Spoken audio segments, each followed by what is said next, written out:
अब हम लोग पढ़ेंगे how to find out the equation of straight line in space.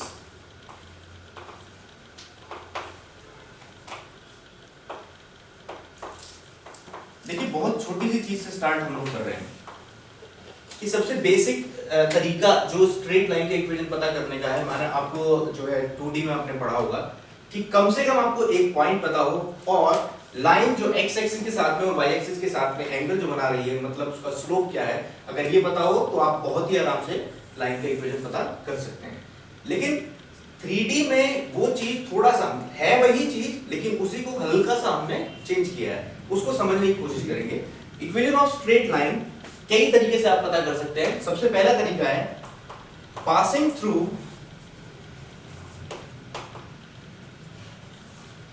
A point and parallel to a given vector. एक point से पास कर रही हूं और एक दिए हुए वेक्टर के पैरेलल हो।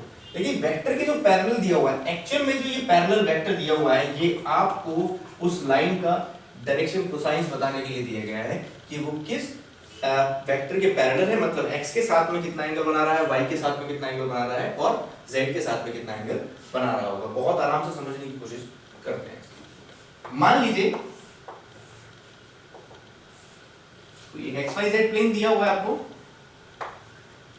इसमें कोई एक स्ट्रेट लाइन, कुछ इस तरीके से एक स्ट्रेट लाइन दिया हुआ है and this straight line is passing through a particular point P whose position vector is A vector and this line is parallel to a given vector B vector।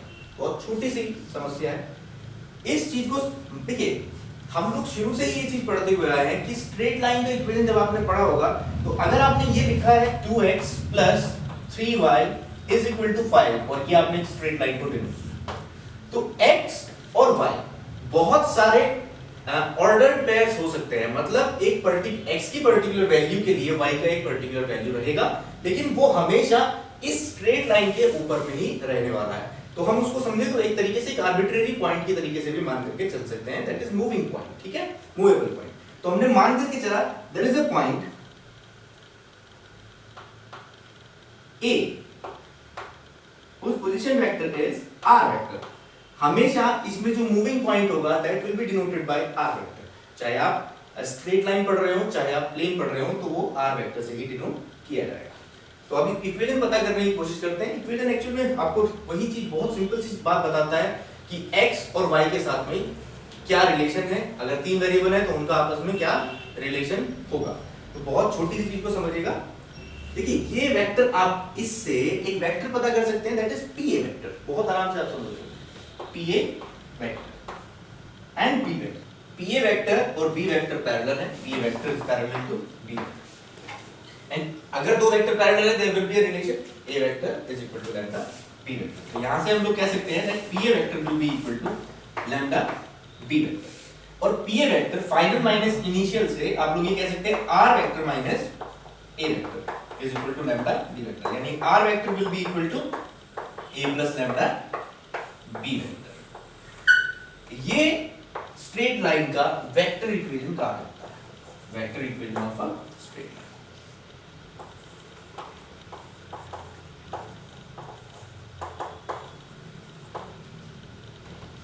जहां A वो point है जिससे line पास कर रहा है और B वो vector है जिसके लाइन पैरेलल है, ठीक है। अगर हम इसी वेक्टर इक्वेशन को कार्टेशियन फॉर्म में लिखना चाहें तो उसको कैसे लिखेंगे, बहुत आराम से आप समझने की कोशिश करें। R वेक्टर, जैसा मैंने बताया आपको, कोई भी मूविंग पॉइंट हमने अगर लिया है तो R वेक्टर कुछ इस तरीके से ही दिया गया होगा हमें, क्योंकि R के जो कोऑर्डिनेट्स हैं वो है x, y और z। और A वेक्टर, मान लीजिए A वेक्टर एक पॉइंट x1, y1 और z1 से उसका पोजीशन वेक्टर z1 के, और B वेक्टर कोई भी दिया हुआ vector ai cap, bj cap, ck cap, कुछ इस तरीके से दिया गया है। तो अगर हम वेक्टर फॉर्म को कार्टेशियन फॉर्म में कन्वर्ट करना चाह रहे हैं तो कैसे करेंगे। r वेक्टर आपको दिया हुआ है xi cap, yj cap,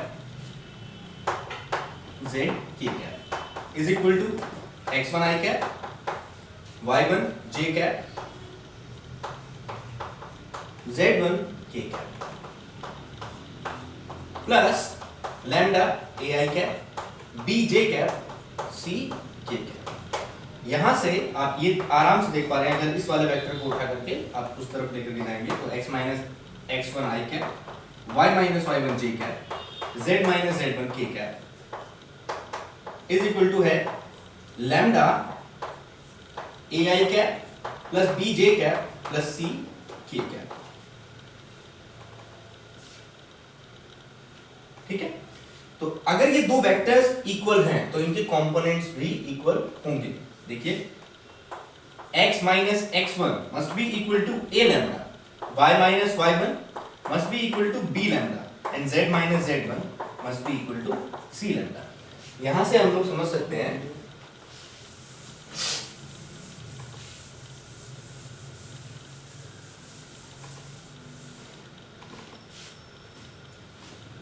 x minus x1 upon a is equal to lambda, y minus y1 upon b is equal to lambda and z minus z1 upon c is equal to lambda। ये तीनों की तीनों चीजें lambda के बराबर है, मतलब ये तीनों आपस में भी बराबर होंगे। x minus x1 upon a, y minus y1 upon b and z minus z1 upon c is equal to lambda। ये चीज हमें बताती है Cartesian equation of a straight line that is passing through one point in parallel to a given vector। इसको दूसरे तरीके से ऐसे भी समझ सकते हैं कि हमें अगर कोई भी स्ट्रेट लाइन का इक्वेशन इस तरीके से दिया हुआ है तो हम उसको देख करके स्ट्रेट लाइन की डायरेक्शन रेशियोज पता कर सकते हैं। मतलब हम पता कर सकते हैं कि x एक्सिस के साथ में क्या एंगल बन रहा है, y के साथ में क्या एंगल बन रहा है और z के साथ में क्या एंगल बन रहा है और किस पॉइंट से पास कर रहा है, वो भी बहुत आराम से पता किया जा सकता है। ठीक है, एक सवाल से समझने की कोशिश करेंगे दोनों चीज को। Find the vector and Cartesian equation of a straight line passing through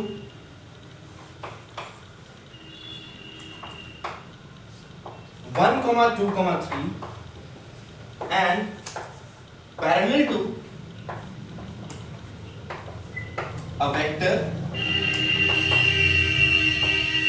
a vector 2i cap 3j cap 4k cap. अगर आपसे इक्वेशन पूछा गया है तो वेक्टर इक्वेशन पता करने के लिए जिस पॉइंट से पास कर रहा है, मान लीजिए उसका जो पोजीशन वेक्टर है that is b vector. b vector आपके सामने दिया हुआ है i cap plus 2j cap plus 3k cap. थोड़ी देर के लिए इस चीज को ना समझे, मतलब बिल्कुल ऐसा नहीं होता कि हमेशा हमें इसी फॉर्म में लिखना होगा कि r vector is equal to a vector plus lambda b vector.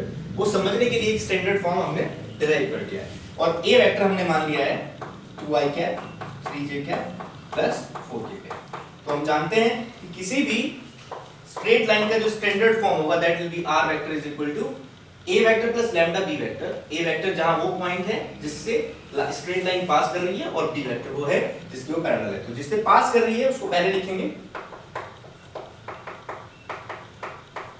And parallel, जिसके पैरेलल है lambda 2i cap 3j cap 4k cap. इस तरीके से बहुत आराम से आप वेक्टर इक्वेशन पता कर सकते हैं।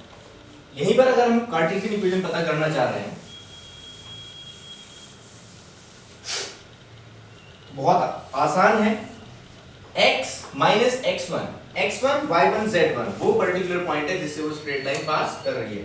x minus 1 upon a vector, जो पैरेलल वेक्टर जो a दिया हुआ है यहाँ पर वो है x component of parallel vector. ठीक है, तो दिखाई दे जाएगा आपको 2 y minus 2 upon 3 z minus 3 upon 4।